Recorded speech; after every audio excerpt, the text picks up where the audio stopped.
بسم اللہ الرحمن الرحیم نحمدہ ونصلی علی رسولہ الکریم۔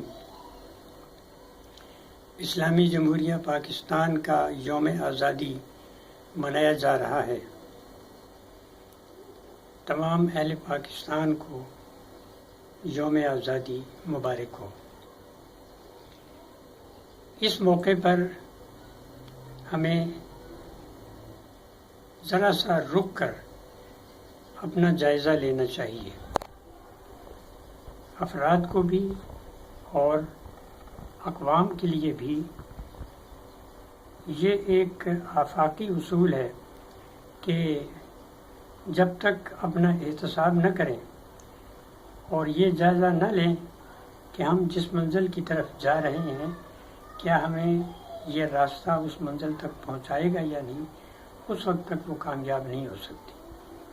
اگر ہم یہ دیکھیں کہ پاکستان کے قیام کا مقصد کیا تھا تو اس میں کوئی دو رائے نہیں ہے کہ اس وقت قیام پاکستان کی جدوجہد کے وقت پاکستان کا مطلب کیا، لا الہ الا اللہ کے نعروں سے فضا گونج رہی تھی۔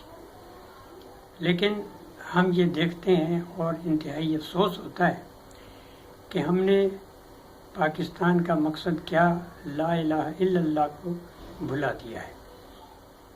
حالانکہ قائد اعظم نے بھی واضح طور پر اور علامہ اقبال نے بھی واضح طور پر یہ کہا تھا کہ ہمارے مسائل کا حل شریعت کے اسلامی اصولوں کے نفاذ میں ہے۔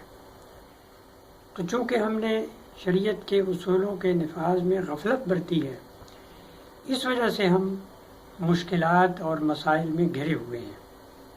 اب اس سے نکلنے کا یہی ایک طریقہ ہے کہ ہم انفرادی طور پر بھی اس بات کا ارادہ کر لیں، تہیہ کر لیں کہ ہم اپنی شخصی زندگیوں میں بھی اسلام کو، شریعت کو اور قرآن کے اس سنہری اصولوں کو اختیار کریں گے، دیانتداری کی زندگی بسر کریں گے، محنت سے کام لیں گے، اور اسی طرح حکومت کی باغ ڈور بھی ان لوگوں کو سونپیں گے کہ جو اس ملک کو دیانتداری کے ساتھ اور احساس ذمہ داری کے ساتھ چلا سکیں اور اس مقصد کو پیش نظر رکھیں جو پاکستان کے قیام کا مقصد تھا۔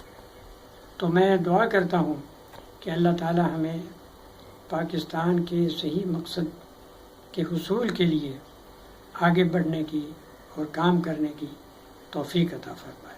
السلام علیکم۔